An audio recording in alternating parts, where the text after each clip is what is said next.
Fala galera aqui do canal, sejam muito bem-vindos a mais um vídeo do canal Página e Prosa. Esse canal aqui é aquele canal em que você sente, se gosta de literatura, de vídeos sobre livros, de ler. Esse canal aqui é para você. Hoje nós vamos falar de um livro que se você tá assistindo esse canal, eu acredito que pelo menos uma vez você já leu esse livro. É um dos melhores livros infantil que existe, sabe? Tô falando sobre ele mesmo, O Pequeno Príncipe. Essa obra-prima de Anthony de Saint-Exupéry. Esse nome ele carrega em si poesia, coragem e mistério. Ele foi um escritor, ilustrador e piloto francês. Ele nasceu em 1900, mas não era apenas um aviador, um artista. Ele era um homem que buscava o sentido da vida no ar, nas estrelas, nas palavras. A sua obra mais conhecida é exatamente O Pequeno Príncipe, que ele já publicou já em 1943. Ele já tinha já quase 40 anos quando ele publicou essa obra. Deixa eu só conferir. Ele nasceu em 1900, publicou em 1943. Ele já tinha 43 anos. Esse livro é muito mais do que um livro infantil. Esse livro ele carrega, encanta gerações, pais, filhos. Quem aqui nunca leu depois de adulto o livro O Pequeno Príncipe? Eu, particularmente, teve uma época que eu lia O Pequeno Príncipe pelo menos uma vez por ano. Ultimamente não, dei uma freada, mas é um livro que eu quero ler mais uma vez. Cada vez que você lê esse livro, você consegue extrair significado, sabe? Quando eu lia O Pequeno Príncipe, quando eu era pequeno, eu lia ele com uma visão. Hoje, eu leio ele com outra. E acredito que a próxima vez que eu for ler, eu vou ler ele com uma visão totalmente diferente. Porque nós não somos os mesmos todas as vezes que nós lemos esse livro. Martin Hegel chegou a considerá-lo como a maior obra existencialista do século XX, por trás da simplicidade e da dele, sabe, delicadeza que há nessa obra, uma profunda reflexão sobre o que significa ser humano. Desde sua publicação, O Pequeno Príncipe, ele já venceu mais de 200 milhões, já vendeu mais de 200 milhões de exemplares em todo o mundo. Um dos livros mais traduzidos da história, em mais de 220 idiomas e dialetos. Infelizmente, ele não chegou a ver todo esse sucesso que o seu livro teve, pois ele morreu apenas um ano após a publicação do seu livro Pequeno Príncipe.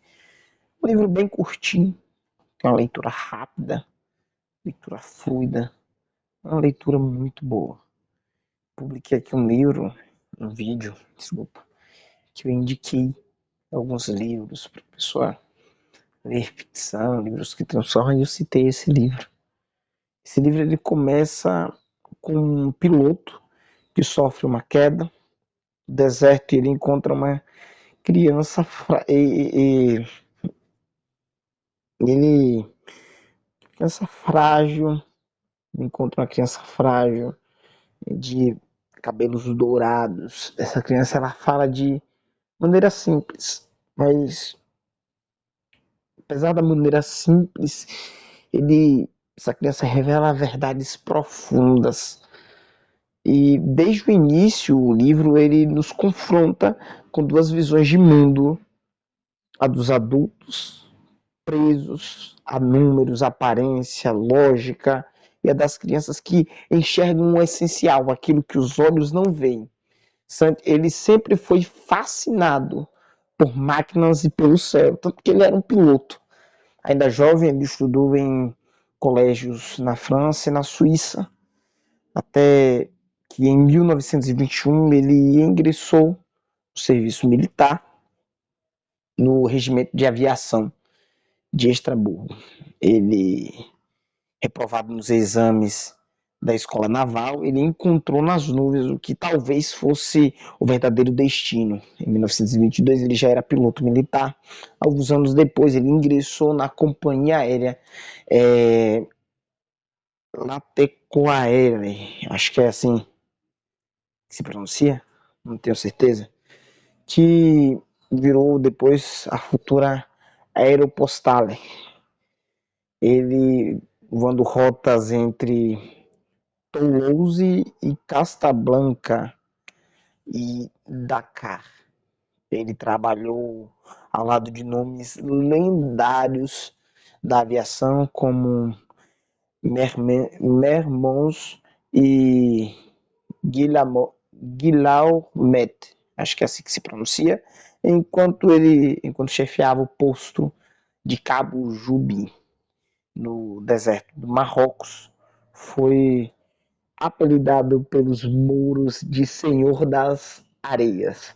Ali ele escrevia suas primeiras histórias, como Correio do Sul.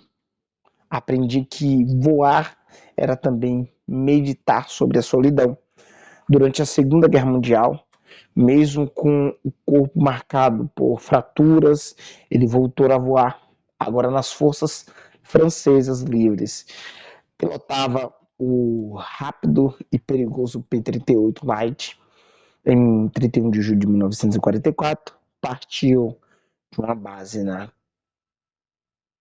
Córcega para uma missão de reconhecimento.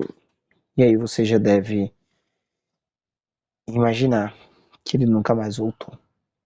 Por décadas, seu desaparecimento foi um mistério, até que em 1998 um pescador ele encontrou uma pulseira com seu nome e de sua esposa. Anos depois, os destroços de seu avião foram localizados no Mediterrâneo. Um piloto alemão, já idoso, confessou ter sido ele que o abateu. E assim o aviador que escreveu sobre o deserto e as estrelas, ele terminou sua vida entre o céu e o mar. No livro, o narrador também é um piloto que teve sua carreira de piloto desencorajada por pessoas grandes. Ele encontra no deserto um pequeno príncipe que lhe devolve a imaginação e o sentido perdido. Tudo começa com uma pane no deserto do Saara, sem água, sem companhia. O piloto ele é acordado por uma voz suave pedindo: por favor, desenhe-me um carneiro. Essa simples frase abre a porta para um mundo de símbolos. O Pequeno Príncipe ele recusa os desenhos que o piloto faz, até que ele desenha uma caixa. E o menino aceita dizendo: é perfeito. O carneiro está dentro. Sabe isso? Os nossos olhos, como pessoas adultas, parece estranho, né? E sobre isso que o livro trata, essa simplicidade, um olhar infantil. Enquanto nós adultos, nós questionamos mais, nós queremos respostas mais concretas, números, queremos sentir, apalpar os resultados práticos. Para o Pequeno Príncipe, o carneiro perfeito era simplesmente uma caixa.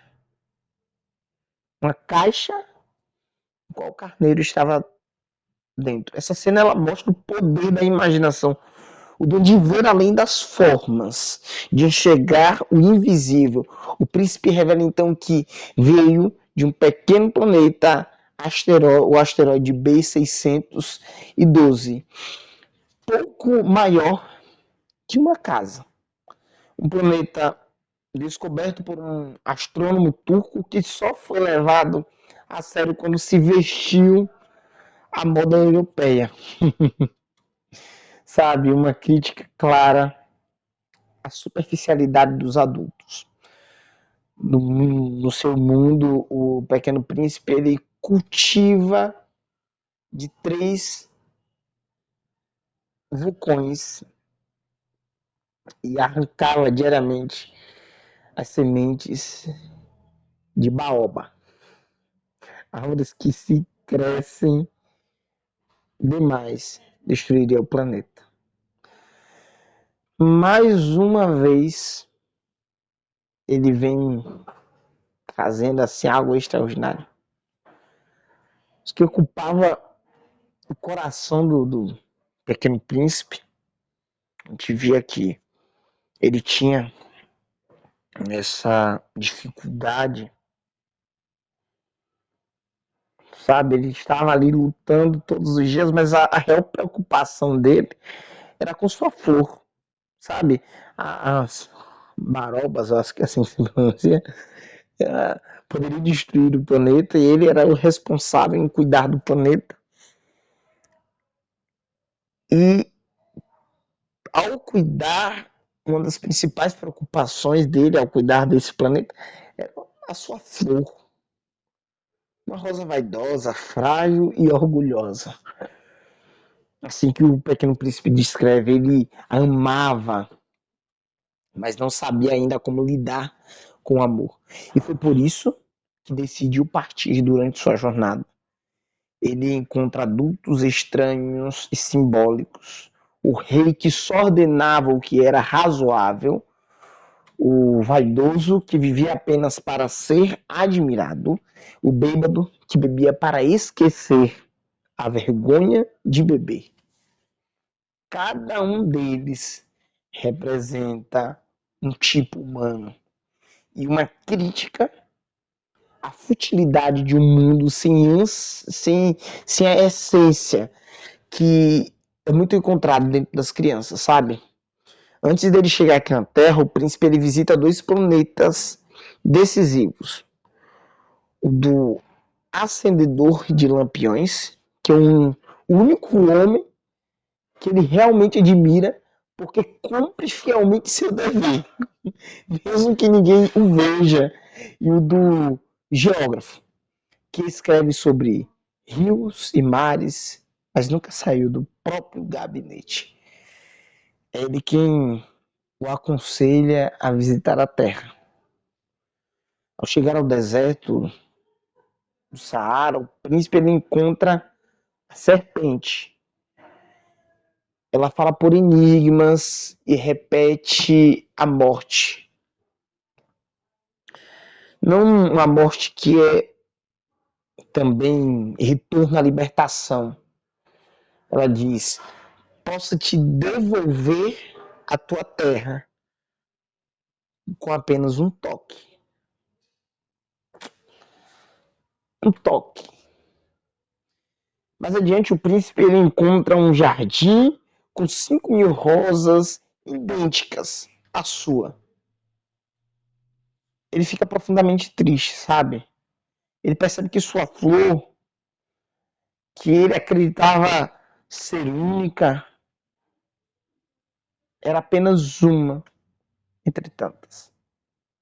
E aí agora ele chora e nós somos levados a mais um personagem dessa trama, que é a raposa. E com ela veio um ensinamento central de toda a obra desse livro. A raposa explica para o Pequeno Príncipe para que para brincar com ela é preciso antes cativar. E que é um ensinamento profundo. Porque cativar aqui significa também não, significa principalmente criar laços, tornar-se responsável por alguém. Sabe, você. E aqui ele aprofunda muito o significado do que é cativar.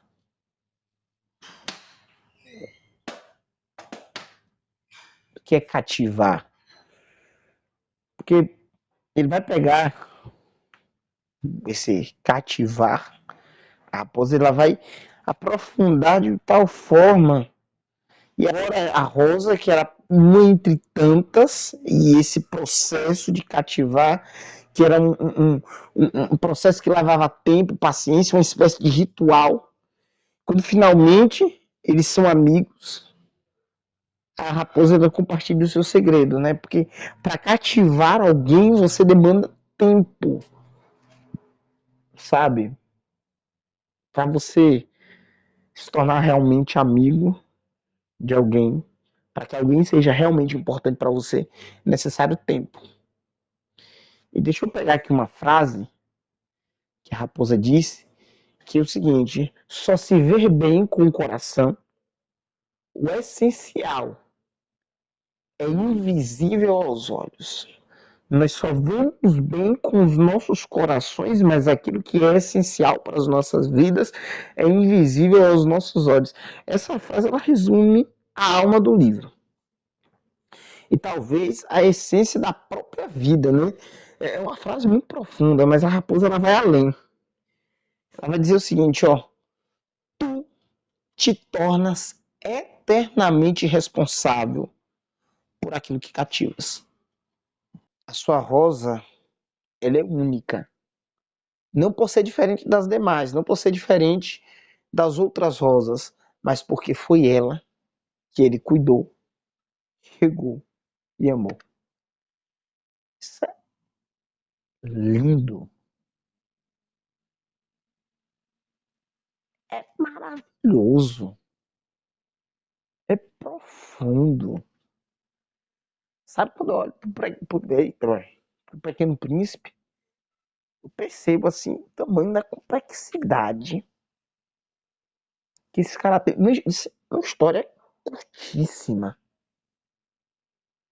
Ao mesmo tempo que é curta, ela é profunda em seus ensinamentos. Mais tarde, né, o Pequeno Príncipe e o Pilotos, eles encontram um poço e o príncipe diz: o deserto é belo porque esconde um poço em algum lugar. Uau! Gente, a água que eles bebem não é apenas física. E assim, ó, você percebe que aquela água que torna o deserto belo, ela passa a ser muito mais saborosa do que qualquer outra água, porque você tem sede. E por ter sede, aquilo se torna algo extraordinário.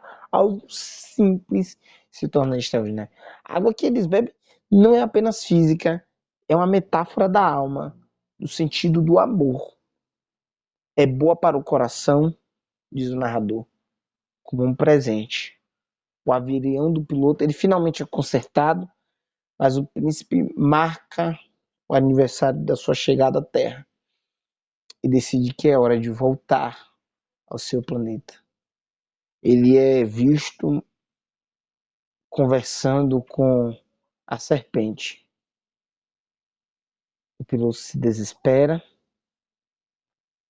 temendo perdê-lo, mas o príncipe o acalma, dizendo que seu corpo é apenas uma casca velha, pesada demais para levar consigo. Naquela noite silenciosa, ele parte. O piloto vê um clarão amarelo e o pequeno corpo tomba devagar, como tomba uma árvore, sem fazer barulho. Ao amanhecer, o corpo desapareceu. 6 anos se passam. O piloto confessa que ainda sente falta do pequeno amigo, uma dúvida o persegue. Esqueci de desenhar a correia da focinheira do carneiro. Será que o carneiro comeu a flor? Essa certeza final transforma o universo inteiro em um mistério afetivo, porque se a rosa ainda vive, o mundo continua belo, mas se ela morreu, tudo perdeu sentido. Talvez seja isso que Santi quis nos ensinar. O essencial, ele é invisível, mas é acessível. Mas é o essencial que sustenta tudo que é visível. Que amar, cuidar,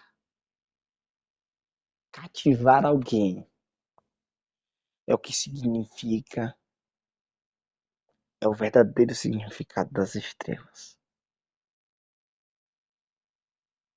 Sabe, o livro Pequeno Príncipe é um livro extraordinário e eu quero convidar você a ler esse livro. Um livro que você vai ler em um dia, pois é belo, é lindo. Eu quero te convidar a ler esse livro que deixa essa história pequena, simples, porém bela. Toque em você, que você possa conseguir compreender aquilo que o autor queria trazer para a gente, que é algo extraordinário.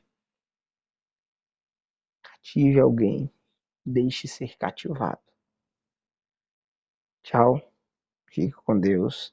Até a próxima.